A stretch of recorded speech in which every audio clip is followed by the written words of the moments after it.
Pourquoi tant de personnes ayant une grande conscience spirituelle rencontrent-elles des difficultés économiques? Cela semble contradictoire. Quelqu'un qui cherche la paix intérieure et la croissance personnelle devrait vivre en harmonie avec l'abondance.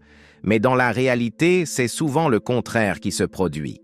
De nombreuses personnes spirituelles luttent avec l'argent, le perçoivent avec méfiance ou ressentent de la culpabilité en le recevant.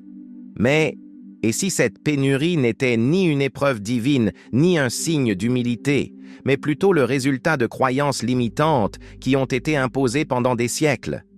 Dès notre plus jeune âge, on nous a appris que l'argent et la spiritualité ne pouvaient pas coexister.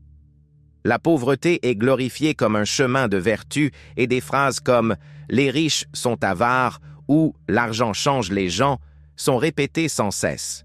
Mais que se passerait-il si nous remettions en question ces idées? Et si la véritable clé était d'apprendre à gérer la richesse en conscience plutôt que de la rejeter? Jacobo Greenberg, un neuroscientifique qui a étudié la connexion entre l'esprit et la réalité, a expliqué que la perception façonne notre expérience. Si quelqu'un croit que l'abondance est inaccessible ou dangereuse, il bloquera inconsciemment son propre accès à celle-ci. Autrement dit, ce n'est pas l'argent qui pose problème, mais la manière dont on pense à son sujet. Dans cette vidéo, nous allons déconstruire les mythes qui ont maintenu tant de personnes piégées dans la pénurie. Nous verrons comment la spiritualité et la prospérité peuvent non seulement coexister, mais aussi s'unir pour créer un impact positif dans le monde. Préparez-vous à changer votre perspective et à découvrir que vivre dans l'abondance n'est pas une contradiction, mais un droit. 1. Le conflit entre la spiritualité et l'argent. Pourquoi existe-t-il? Depuis des temps immémoriaux, on croit que richesse et spiritualité ne peuvent coexister. L'idée que l'argent corrompt et éloigne du véritable but de la vie est profondément ancrée dans différentes cultures. Pourtant, l'abondance fait partie intégrante de l'univers. Les arbres ne limitent pas leurs fruits. Les rivières ne cessent jamais de couler et le soleil n'élit pas ceux qu'il va éclairer.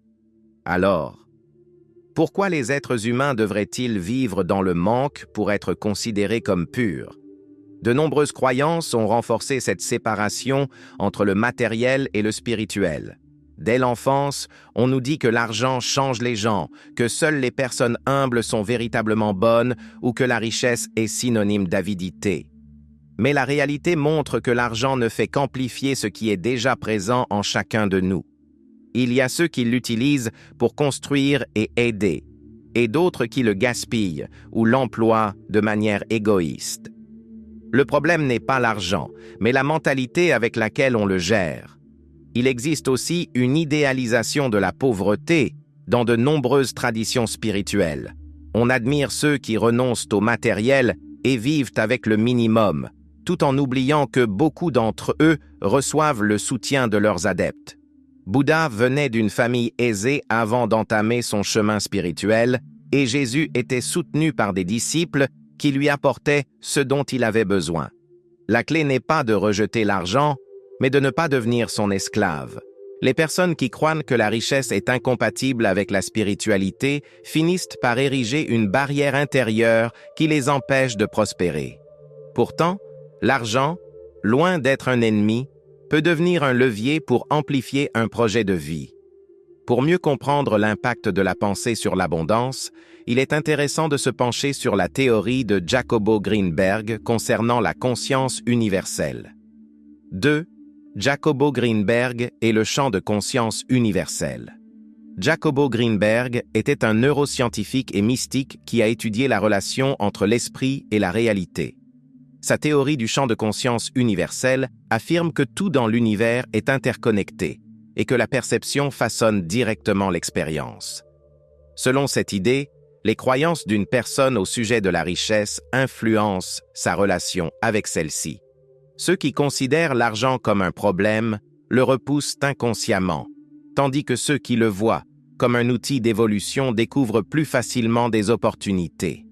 Ces recherches suggèrent que la réalité n'est pas une donnée extérieure, mais une construction mentale. Si une personne croit que gagner de l'argent est difficile ou que la richesse corrompt, son esprit générera des obstacles inconscients qui l'empêcheront de prospérer. À l'inverse, si quelqu'un comprend que l'abondance est un phénomène naturel de la vie, il commencera à percevoir des possibilités là où d'autres ne voient que des impasses. Cette théorie explique pourquoi certaines personnes semblent attirer la prospérité avec aisance, tandis que d'autres luttent sans cesse contre la pénurie. L'argent, vu sous cet angle, devient une manifestation de l'énergie de la pensée. Une personne focalisée sur le manque ne verra que des problèmes financiers, des dépenses imprévues et un manque d'opportunités. En revanche, celle qui développe un état d'esprit d'abondance sera plus réceptive aux idées, aux rencontres et aux chemins qui mènent à l'amélioration de sa situation économique. Ce n'est pas du simple optimisme, mais la reconnaissance que l'attention détermine la réalité. Greenberg affirmait que la prospérité ne dépend pas d'un effort excessif, mais d'un alignement cohérent entre pensée, émotion et action orientées vers l'abondance. Beaucoup de personnes prospèrent financièrement ne doivent pas leur réussite à la chance ou à un talent hors norme, mais à leur capacité à voir ce que d'autres ignorent. Changer sa perception de l'argent peut transformer son existence, à condition de comprendre ce qu'est réellement l'argent et pourquoi il a été si souvent mal interprété. 3. L'argent n'est ni bon ni mauvais, c'est juste de l'énergie. Au fil des siècles, l'argent a été perçu tantôt comme une force corruptrice, tantôt comme la solution à tous les problèmes.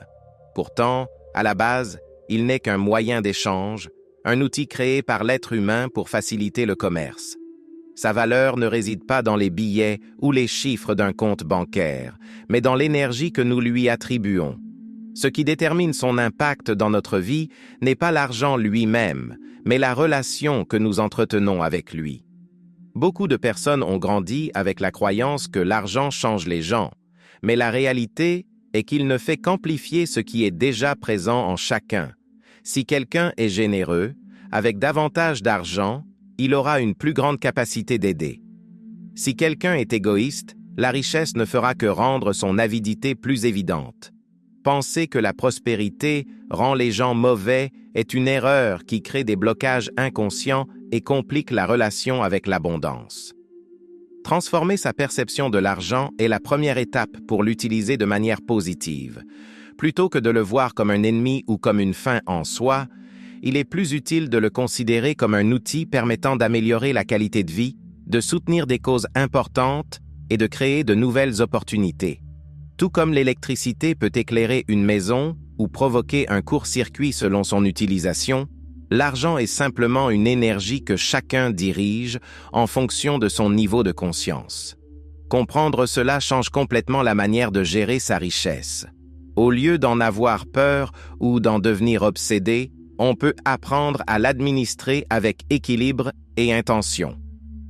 Lorsqu'une personne cesse de voir l'argent avec culpabilité ou crainte, elle commence à prendre des décisions plus judicieuses et à l'utiliser d'une manière alignée sur ses valeurs.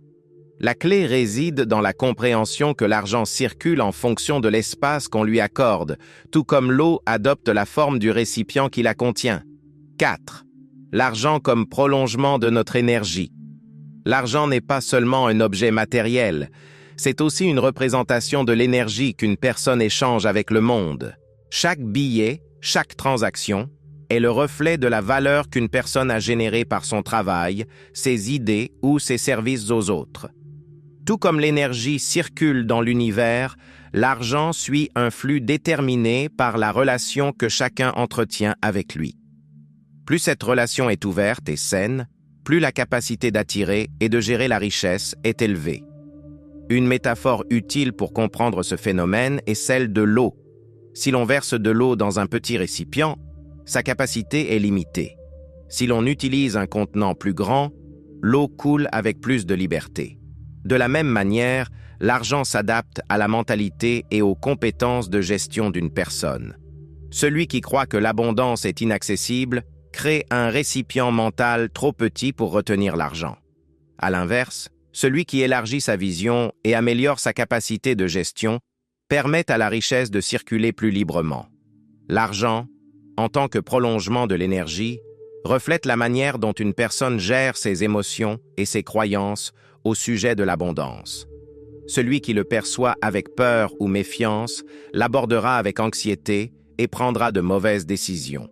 En revanche, celui qui le considère comme un outil pour améliorer sa vie et celle des autres apprendra à l'utiliser de façon intelligente et ciblée. Il ne s'agit pas d'accumuler de manière excessive, mais de créer du bien-être et de la stabilité.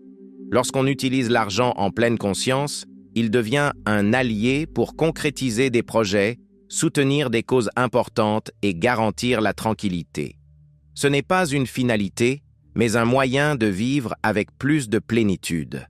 Apprendre à le voir comme une énergie permet de le gérer sans culpabilité ni excès, en instaurant une relation équilibrée et saine avec la prospérité. Pourtant, beaucoup de personnes éprouvent encore une crainte face à l'argent et cette peur trouve souvent son origine dans des racines profondes et inconscientes.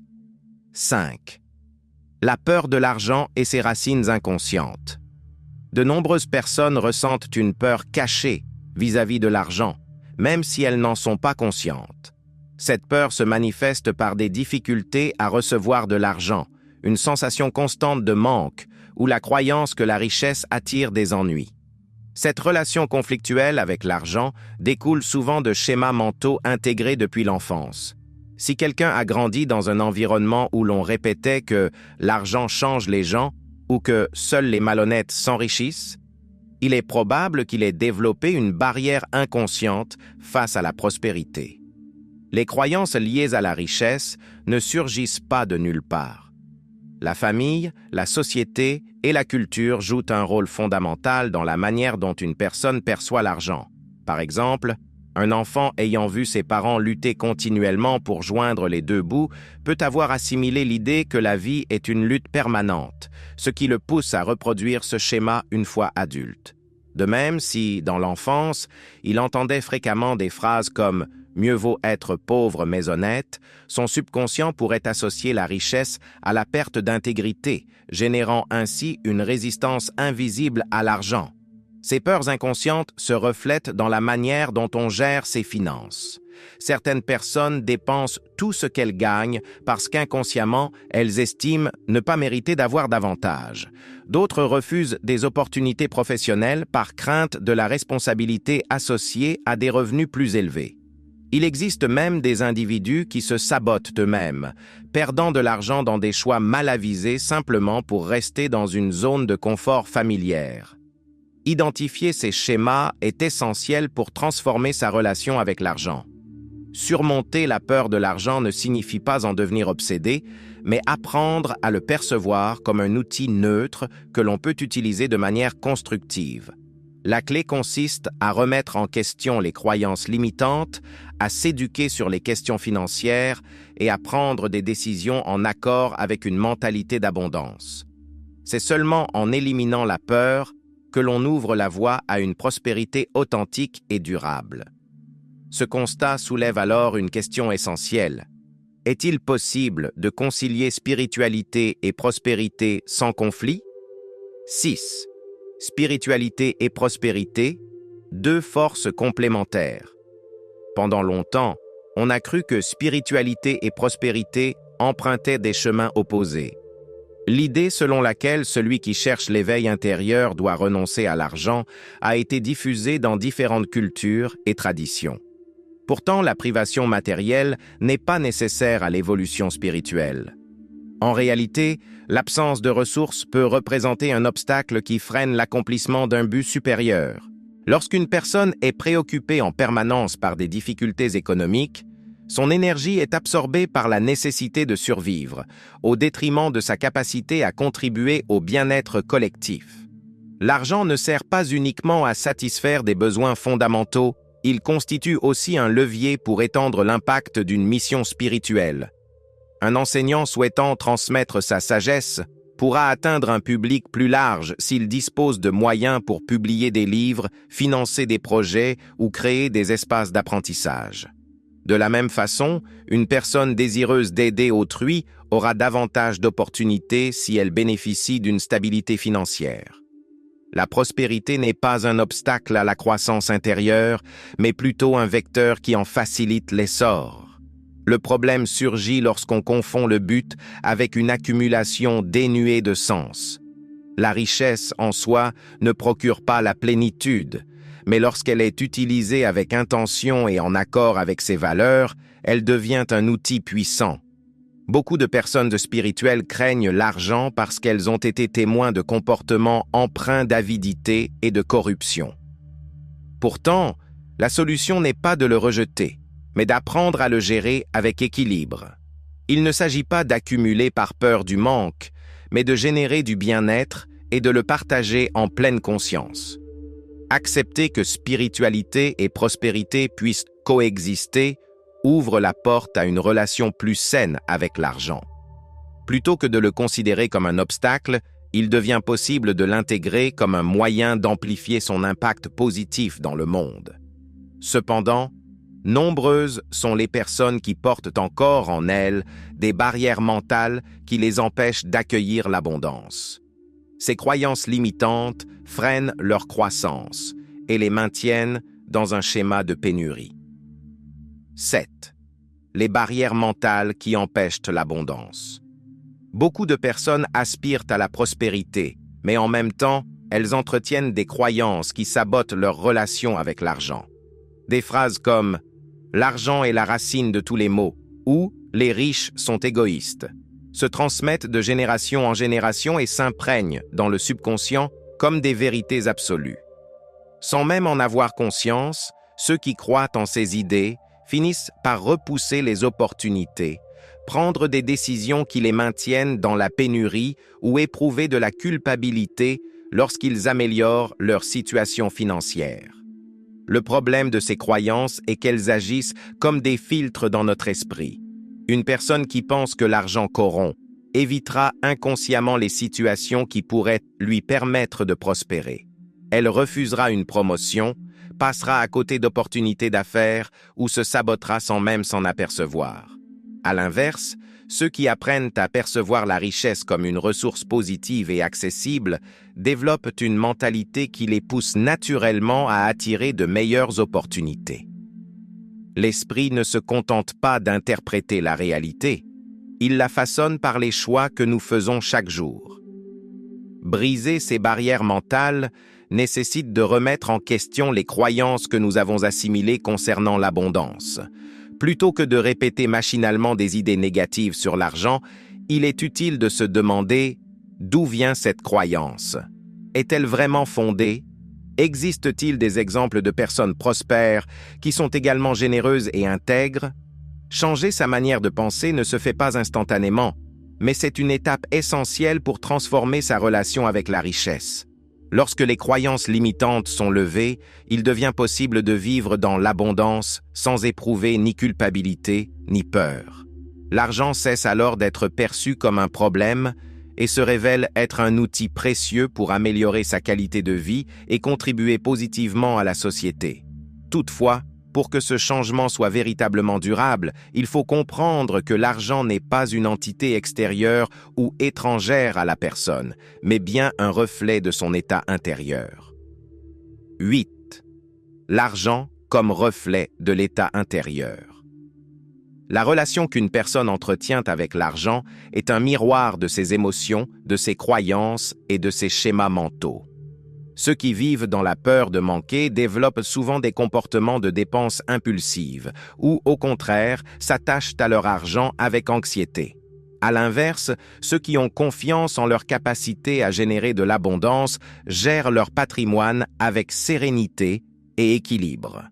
Ce n'est pas un hasard si certaines personnes rencontrent systématiquement des difficultés financières, quels que soient leurs revenus, tandis que d'autres parviennent à maintenir une stabilité avec des moyens plus modestes. La manière dont on perçoit l'argent influence directement la manière dont on le gère. Les émotions jouent un rôle clé dans notre vie financière. La culpabilité, l'insécurité ou le doute quant à sa propre capacité à générer de l'argent se traduisent par des décisions qui perpétuent le manque. Une personne convaincue de ne pas mériter de prospérer développera inconsciemment de mauvaises habitudes financières, repoussera les opportunités et évitera de se projeter dans un avenir prospère. À l'inverse, une personne dotée d'une mentalité d'abondance prend des décisions réfléchies et adopte une attitude ouverte face aux nouvelles possibilités. Transformer un état d'esprit axé sur le manque en une mentalité d'abondance ne consiste pas simplement à adopter une pensée positive. Il s'agit d'ancrer ce changement par des habitudes et des actions concrètes. Cela passe par l'acquisition de connaissances en éducation financière, l'amélioration de ses compétences de gestion et la déconstruction des idées limitantes. Une personne qui se sent en confiance face à sa situation économique est capable de prendre des décisions avec clarté, d'investir dans son avenir et d'éviter que la peur prenne le dessus. L'argent n'est que le reflet de la relation que chacun entretient avec soi-même. Un désordre émotionnel se traduit souvent par un désordre financier. De même, la peur crée des résistances face à la prospérité. Pour transformer sa situation économique, il est essentiel de modifier sa manière de penser et d'agir. Cette transformation passe par une réconciliation avec l'idée d'abondance et par l'acceptation que l'argent ne définit pas une personne. Il s'agit simplement d'un outil dont l'impact dépend de l'intention avec laquelle on l'utilise. 9. Comment se réconcilier avec la richesse sans perdre son essence spirituelle? Beaucoup de personnes craignent que si elles commencent à gagner davantage, elles risquent de perdre leur valeur et de se déconnecter de leur essence. Pourtant, la clé n'est pas d'éviter la richesse, mais d'apprendre à en faire bon usage. L'argent ne rend personne meilleur ou pire. Il se contente d'intensifier les traits déjà présents chez une personne. Un individu généreux utilisera ses ressources pour créer un impact positif, tandis qu'un individu égoïste cherchera à accumuler sans but précis. Ce n'est pas la quantité d'argent qui compte, mais la manière dont on l'emploie. Se réconcilier avec la richesse sans renier ses valeurs spirituelles implique un changement de perspective. Il ne faut pas considérer l'argent comme une finalité, mais comme un moyen de générer du bien-être, d'améliorer sa qualité de vie et de contribuer à des causes importantes. Nombreux sont ceux qui associent encore la pauvreté à la vertu, mais en réalité, la véritable humilité ne réside pas dans le manque, mais dans la manière d'utiliser ce que l'on possède. Une démarche concrète pour aligner spiritualité et prospérité consiste à ajuster ses finances en fonction de ses valeurs personnelles. Cela suppose de générer ses revenus de manière éthique, de dépenser de manière réfléchie et de s'assurer que chaque décision financière reflète ce qui est réellement important. Il ne s'agit pas de vivre dans la crainte de perdre ce que l'on possède, ni de s'attacher excessivement à ses biens, mais de permettre à l'argent de circuler dans la bonne direction. Accepter la prospérité avec gratitude et sans culpabilité favorise un équilibre entre abondance matérielle et épanouissement intérieur. L'argent n'est ni une menace ni un fardeau, mais une opportunité d'élargir son champ d'action et de concrétiser ses projets. Toutefois, pour entretenir cette relation saine avec la richesse, il est fondamental de cultiver un état d'esprit empreint de reconnaissance, car la gratitude est l'un des outils les plus puissants pour attirer l'abondance. 10. La gratitude comme outil d'attraction de la prospérité.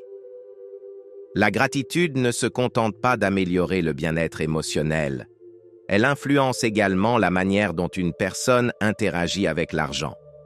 Ceux qui se plaignent constamment de leur situation financière ont tendance à se focaliser sur ce qui leur manque, renforçant ainsi un état d'esprit de pénurie. À l'inverse, ceux qui expriment de la gratitude pour ce qu'ils possèdent, même si cela semble peu, développent une mentalité d'abondance qui leur permet de reconnaître et de saisir de nouvelles opportunités. Il ne s'agit pas de se contenter passivement, mais de reconnaître la valeur de ce qui est déjà présent afin de s'ouvrir à recevoir davantage. Changer sa perception de l'argent par la gratitude est un exercice puissant. Au lieu de se préoccuper de ce que l'on n'a pas encore, il est utile de porter son attention sur les acquis et les réussites, même les plus modestes. Célébrer chaque revenu, chaque opportunité et chaque avancée financière contribue à renforcer une relation saine avec la richesse. Cette attitude favorise non seulement un plus grand bien-être, mais elle prépare également l'esprit à attirer de nouvelles opportunités économiques. Une méthode pratique pour cultiver la gratitude consiste à adopter des exercices quotidiens. Tenir un journal dans lequel on note chaque jour 3 choses pour lesquelles on ressent de la reconnaissance peut engendrer des transformations significatives. On peut aussi prendre l'habitude d'exprimer mentalement sa gratitude avant de payer une facture ou d'effectuer un achat, en reconnaissant que l'argent joue pleinement son rôle. Ces petites pratiques modifient progressivement la perception de l'abondance. Lorsqu'on intègre la gratitude dans sa routine, l'esprit s'aligne naturellement avec la prospérité et commence à percevoir des opportunités là où il ne voyait auparavant que des obstacles. L'énergie de l'argent circule plus librement lorsqu'on le valorise au lieu de le craindre ou de le rejeter. Toutefois, au-delà de la gratitude, il existe une autre pratique puissante pour favoriser l'abondance: la visualisation. 11. La visualisation comme pratique de manifestation financière. La visualisation ne consiste pas simplement à imaginer un futur idéal. C'est une méthode éprouvée pour entraîner l'esprit et préparer la voie vers l'abondance. Beaucoup de personnes perçoivent la richesse comme un objectif lointain, presque inatteignable. Mais si l'esprit ne parvient pas à l'envisager comme une réalité possible, elle a peu de chances de se matérialiser dans le quotidien. L'essentiel réside donc dans la capacité à ressentir et à vivre intérieurement cette prospérité avant même qu'elle ne devienne tangible. Visualiser, ce n'est pas simplement fermer les yeux et espérer gagner plus d'argent. C'est créer des images mentales précises d'une vie financière épanouie, en y associant les émotions correspondantes. Ressentir la sérénité procurée par une stabilité économique, la satisfaction d'apporter sa contribution à une cause significative ou encore la joie d'apprécier les fruits de ses efforts aide l'esprit à accepter l'idée d'abondance comme une réalité plausible. Lorsqu'on visualise avec clarté, le cerveau active des mécanismes de recherche et d'action qui facilitent la concrétisation de cette vision. Pour pratiquer la visualisation de manière efficace, il est recommandé de consacrer quelques minutes chaque jour à imaginer avec précision sa situation financière idéale. Il s'agit, par exemple, de visualiser son compte bancaire en progression, d'imaginer des paiements reçus avec facilité ou encore de se voir utiliser son argent de manière judicieuse. Associer cette pratique à des affirmations positives et à des émotions sincères renforce son efficacité, car les pensées seules restent insuffisantes sans une conviction intérieure profonde. Conditionner son esprit à attirer des opportunités économiques exige de la constance et de la cohérence. Ceux qui maîtrisent la visualisation ne se contentent pas de rêver d'abondance, ils agissent en conséquence. Ils perçoivent des opportunités là où d'autres ne voient que des limites, prennent des décisions cohérentes avec leur bien-être financier et restent ouverts aux nouvelles expériences. Cependant, la visualisation, à elle seule, ne suffit pas. Elle doit s'accompagner d'un objectif clair, car c'est la direction donnée à l'argent qui différencie la simple possession de la véritable richesse. 12. Le pouvoir de l'intention. Comment orienter l'argent vers son but de vie? L'argent, en soi, est neutre. Il ne possède ni direction ni signification propre.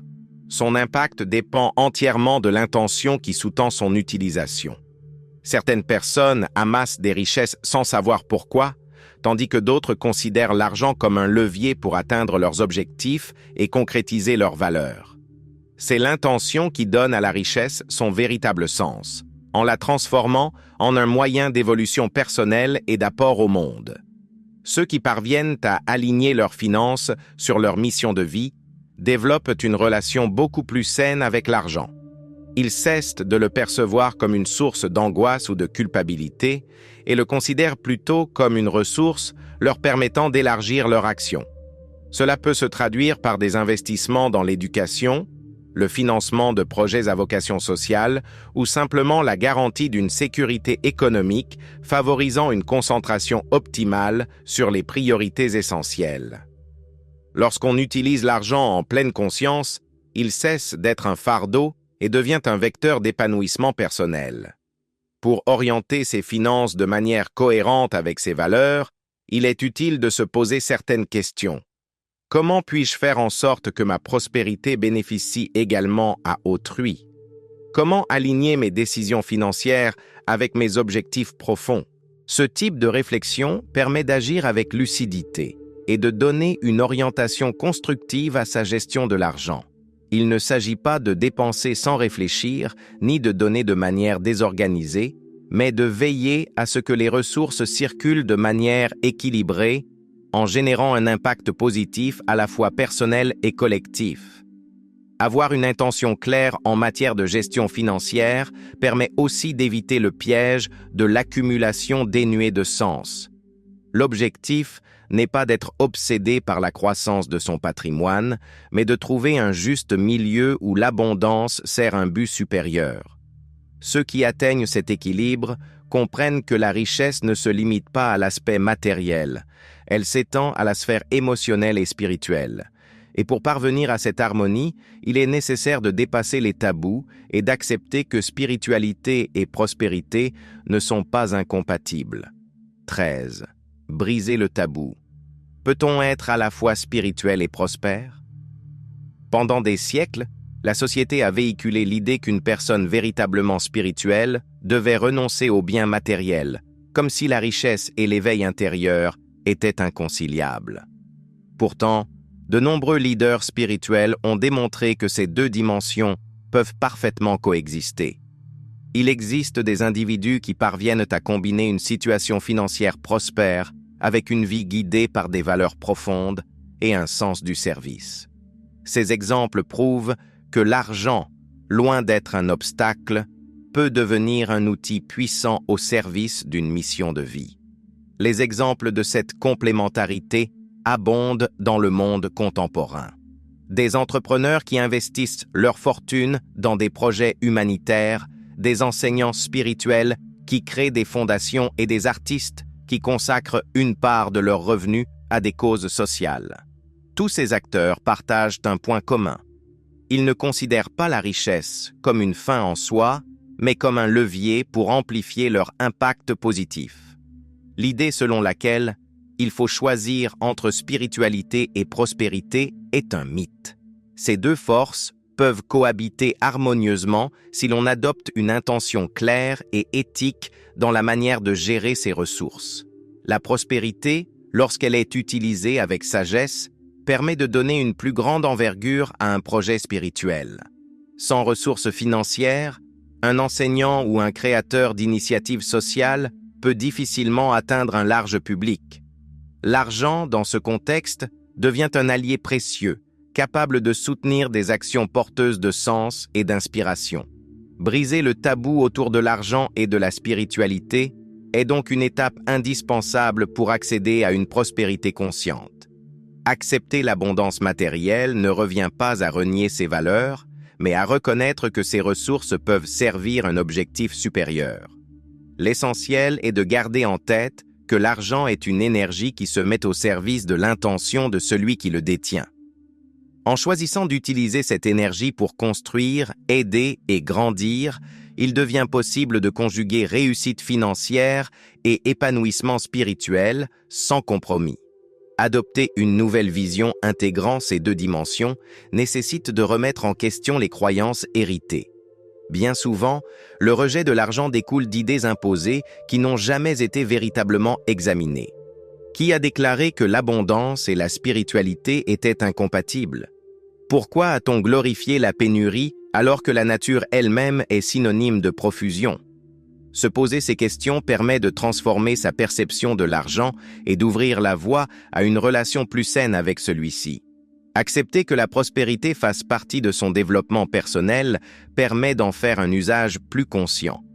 Lorsqu'on comprend que l'argent peut devenir un allié dans sa mission de vie, on cesse de l'associer à la culpabilité ou à la peur. L'essentiel est de reconnaître que la véritable abondance dépasse largement la dimension matérielle. Elle englobe le bien-être émotionnel, la paix intérieure et la capacité de vivre pleinement chaque aspect de son existence. Cette vision nous conduit alors à percevoir l'argent comme une expression de l'abondance universelle. 14. L'argent comme expression de l'abondance universelle. L'abondance ne se limite pas à l'aspect économique. C'est un état d'être qui s'étend à toutes les sphères de la vie. La nature est la preuve vivante de cette réalité.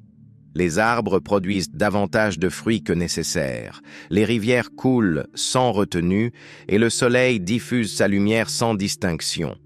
L'argent n'est qu'une manifestation supplémentaire de cette abondance universelle, une énergie qui circule et se déplace en fonction de la mentalité et des actions de chacun. Les personnes qui perçoivent la richesse comme un phénomène étranger ou inaccessible érigent elles-mêmes des barrières mentales qui les empêchent d'y accéder. À l'inverse, celles qui comprennent que l'abondance est un flux naturel apprennent à recevoir sans culpabilité et à donner sans crainte. La clé réside dans la capacité à cultiver un état d'esprit permettant de vivre dans la plénitude, non seulement sur le plan matériel, mais également dans les dimensions émotionnelles et spirituelles. Lorsqu'une personne se sent véritablement digne de prospérer, sa réalité finit par refléter cette conviction. Vivre dans l'abondance ne consiste pas simplement à accumuler des biens, mais à apprendre à gérer ses ressources avec discernement et intention. Il s'agit de comprendre que l'argent peut servir à améliorer sa qualité de vie, à soutenir des projets solidaires et à générer de nouvelles opportunités. La véritable richesse ne se mesure pas à la quantité d'avoirs accumulés, mais à la capacité de les apprécier et de les partager depuis un état d'équilibre. Intégrer l'idée que l'argent est une manifestation de l'abondance universelle permet de se libérer des peurs et des croyances limitantes qui entravent la prospérité. Ceux qui parviennent à modifier leur perception de la richesse constatent généralement une transformation positive dans d'autres aspects de leur vie.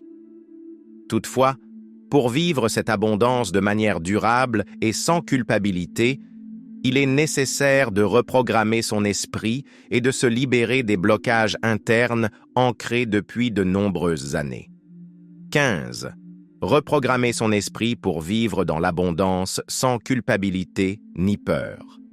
Nombreuses sont les personnes qui aspirent à la prospérité, mais qui, au plus profond de leur esprit, entretiennent des blocages inconscients, les empêchant de la recevoir pleinement. Des croyances héritées telles que « l'argent est dangereux »,« si je deviens riche, je perdrai mes amis » ou encore « on ne peut pas être spirituel et prospère à la fois » façonnent la relation avec l'argent depuis l'enfance. Pour vivre dans l'abondance sans ressentir de peur ou de culpabilité, il est indispensable d'identifier et d'éliminer ces idées limitantes programmées dans le subconscient. Se libérer de cette résistance intérieure nécessite un travail de conscience. Une première étape consiste à observer ses pensées automatiques lorsqu'il est question d'argent. Que ressentez-vous en voyant quelqu'un réussir financièrement? Admiration ou gêne? Ces réactions instinctives sont souvent révélatrices de croyances cachées qui influencent notre rapport à la prospérité. Prendre le temps de les interroger et les remplacer par de nouvelles affirmations positives est essentiel pour transformer son état d'esprit. Il existe plusieurs techniques pratiques pour reprogrammer sa perception de l'argent. La visualisation créatrice, la rédaction d'affirmations et la pratique régulière de la gratitude sont des exercices efficaces pour instaurer un changement profond. De même, s'entourer de contenus inspirants et déterminants, lire des ouvrages d'éducation financière, écouter les témoignages de personnes ayant prospéré sans compromettre leurs valeurs et appliquer ces enseignements dans la gestion quotidienne de son argent permettent d'ancrer une mentalité d'abondance. Lorsqu'on cesse de considérer la richesse comme un élément négatif, l'argent circule avec davantage de fluidité. L'abondance devient alors le reflet de la confiance que l'on cultive envers soi-même et de sa capacité à recevoir sans culpabilité ni peur. En définitive, l'argent est un simple outil. Ce sont les choix et les intentions qui accompagnent son utilisation qui déterminent son impact. Ceux qui apprennent à gérer leurs finances avec équilibre parviennent à jouir d'une prospérité sereine sans tomber dans l'attachement ni dans l'obsession. Si cette vidéo vous a interpellé, partagez votre avis dans les commentaires. Quelles idées vous ont aidé à changer votre perception de l'argent? Et si vous souhaitez continuer à explorer comment transformer votre état d'esprit financier sans perdre votre ancrage spirituel, abonnez-vous à la chaîne et activez les notifications. Vous serez ainsi informé dès la publication de nouveaux contenus pour vous guider vers une vie d'abondance consciente et épanouie.